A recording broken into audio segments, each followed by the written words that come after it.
And so we're going to begin setting our data saving parameters to match our goals, which here is to log 1 kilohertz dynamic data, so we know we don't need any interleave. When the OS3200 sensor limits are reached, so this is going to be a triggered event. We want to include 10 seconds of pre- and post-triggered data. So we're going to set a couple things for the triggered data, and then we're going to create and save an individual data file for each triggered event. So let's realize some of those things. We can start immediately. We didn't specify a duration, so we'll leave it unbound. And we didn't specify a file size, although we are going to take advantage of this default checkbox that we're going to close the file when an acquisition completes. We're going to establish a triggered event, which we said was going to be on alarm only, not on warning. And we're going to auto reset, which means anytime that the sensor goes into a trigger condition, we're going to begin a new data saving event. There's also a control here that says to extend. So while we will specify, as was in our goals, that the length of this triggered event is 10 seconds, if we should stay in a triggered condition that exceeds 10 seconds, our data saving will continue to record. This is sort of akin to if the train passing the bridge is longer than you expected.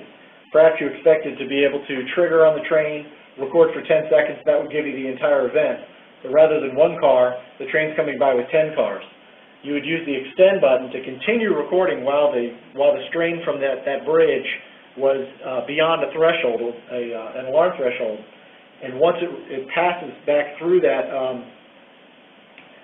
warning or that threshold level, then it will continue requiring for an additional 10 seconds.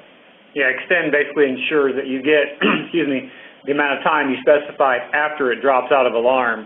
So you have to be a little bit careful. If your system never comes out of alarm, then with extend enabled, it will continue to take data indefinitely.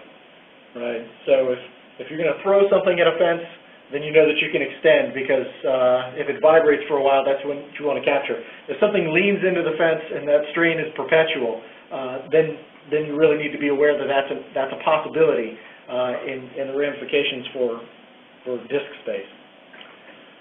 Okay. So now we are going to close when the acquisition completes. Each acquisition is going to be determined by an alarm event, possibly an extension, and the length of time. And then we're going to auto reset, which implies that it will be ready for another trigger. Okay? And we also said we want this to trigger on an OS3100. So down here on the right, we see a list of sensors available for triggering. We're going to select the OS3100, and then which FPGs to save. By default, there's a filter down here. By default, it's going to save all.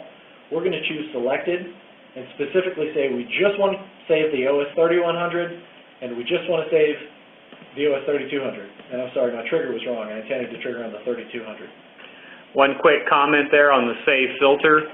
That was added because previously, if you had a set of, you had data saves set up and you had 10 sensors defined, and say you deleted all of them and then recreated them with the exact same names, and in previous versions you had to select which things to save. If you had selected all 10 of those, then deleted them, and then recreated them with the same name, they wouldn't be saved. We had some issues with that. So we added a filter mode there where you can specifically say all. So no matter what you create, no matter what you delete, you will get all. But be aware that when you have selected, if you delete a sensor and then recreate it, it will not be selected here because technically you've removed it and then added it back. And to the system, it's a completely new sensor, even though it has a new name. It has the same name. Okay, so there's one additional thing we need to do to realize this data saving profile. And let's see which ones we've covered. We have 1 kilohertz data when the 3200 limits are reached. We have 10 seconds of post-trigger data. We're including the 3100 and 3200. We are creating and saving individual data files for repeated events. What we're missing is pre-triggered data, and this is a global setting for the data saving tab, is the number of pre-trigger scans. So this is basically going to allocate the required memory and log pre-triggered data for all of the sensors so that it's continuously acquiring and keeping those in a buffer so that when there is a trigger event, you can immediately log a history based on the number of data points that you've defined here in pre-triggered scans into that data file. So in our case, we know we want 10 seconds worth of data, and we're acquiring at a kilohertz, so that means 10,000 pre-trigger scans. Okay? And so now, both of these data-saving events can be simultaneously run. The first, we know we're saving a minute that will repeat every 10 minutes, and the second, we're going to be able to save data when we go into an alarm mode. So I'm going to go ahead and turn on an indicator of our OS3200 on the Charts tab.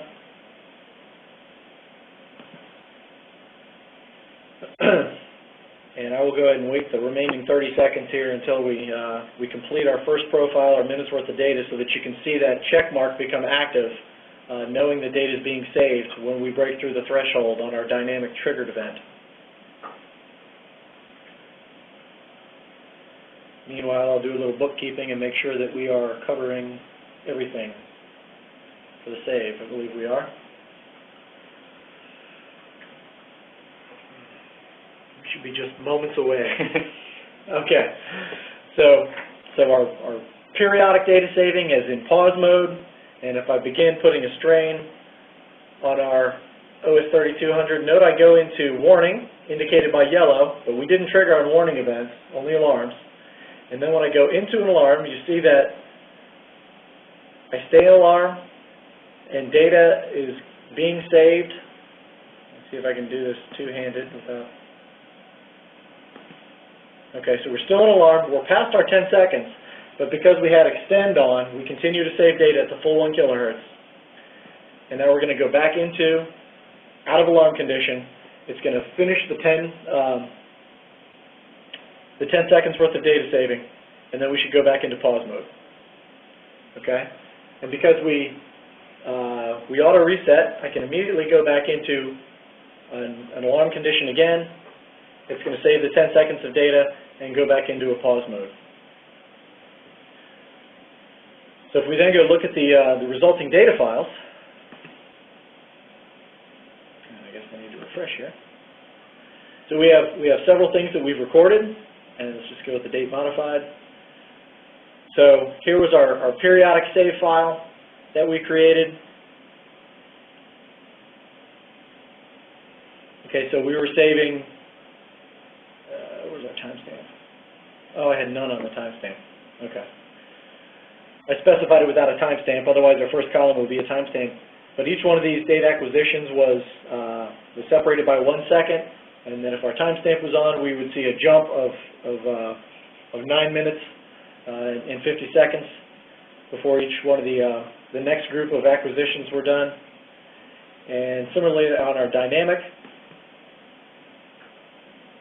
to have done this demonstration without timestamps is a crime. This is a very, very large file. Should have gone for the other one. Okay. This one did record the timestamps.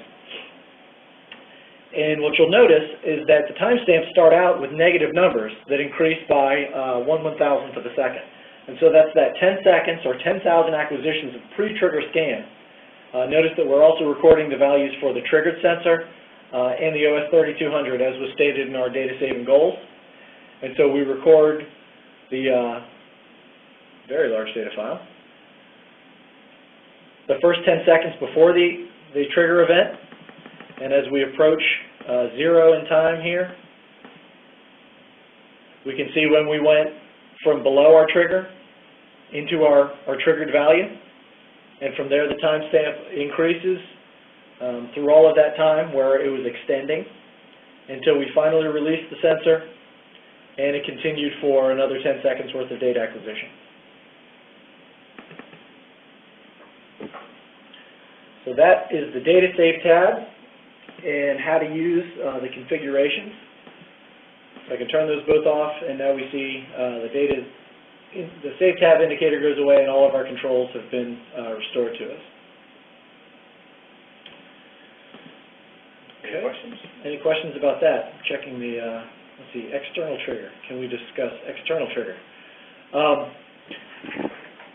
External triggering is supported on the hardware of the SM130. Essentially what that does is, since the laser itself runs in a continuous closed loop and continuously runs at 1 kilohertz, the external trigger does not actually govern when the acquisition itself is done, but rather it governs when data is transferred. So when you're using a hardware trigger for data transfer, you set up the Ethernet client to continuously pull as quickly as it can, which tends to be in the several hundred kilohertz typically, depending upon the speed of your processor in your program. And the client would continue to pull data looking at a particular bit in the header that tells it that it's waiting for a trigger, waiting for a trigger.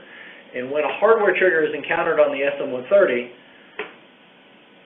that entry in the header changes value, and then the full data set at that particular moment is transferred. So you have a maximum on a 1 kilohertz interrogator. You have a 1 millisecond latency from when the data is, from when the hardware trigger is activated and when the data is transmitted. And there is a partial, I would say, it's fair to say, integration of that hardware trigger functionality of the SM130 into ENLIGHT. So there are no features in ENLIGHT as of today to configure the trigger mode, but it can be realized. You can set the trigger mode through the command browser. Let me minimize a couple things on my screen here. On the Settings tab, this button here is a command console, and that allows you to directly send commands to the interrogator. And so you're getting a listing of commands there. And so one of those things is to get trigger mode. Yeah, I have an example of where I've done this. We're looking to add the support into the ENLIGHT user interface to configure the trigger mode of the SM130. Right now you have to issue a few commands manually, as Todd is showing. And once you do that, previous versions of ENLIGHT were not compatible with the way the SM130 was telling it that it was triggered or not. However, the latest versions are. So it's a little bit of a workaround right now to send a couple commands to put it in the correct mode. But once you do that and the instrument receives the hardware trigger, ENLIGHT will save the data only during the trigger, and everything should work pretty well. Okay. Let's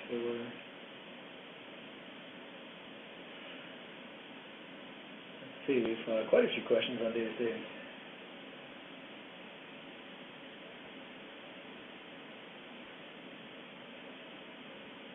Okay, I think we've got an application-specific sensor configuration question here that would be very happy to follow up with you after the tutorial.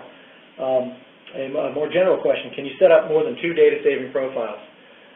Presently, you can set up 5 data-saving profiles, but only 2 of them are dedicated to sensors.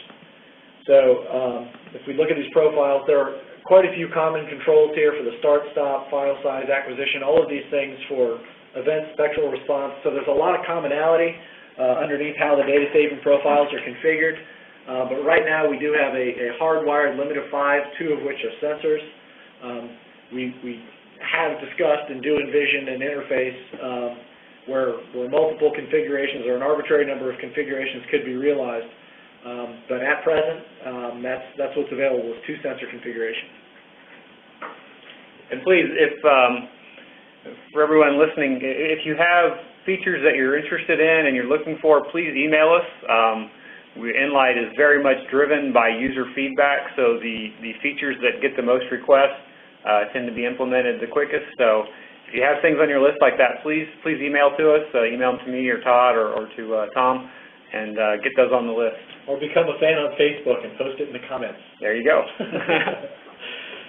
Okay, so I think that covers the save elements, the data saving elements of ENLIGHT.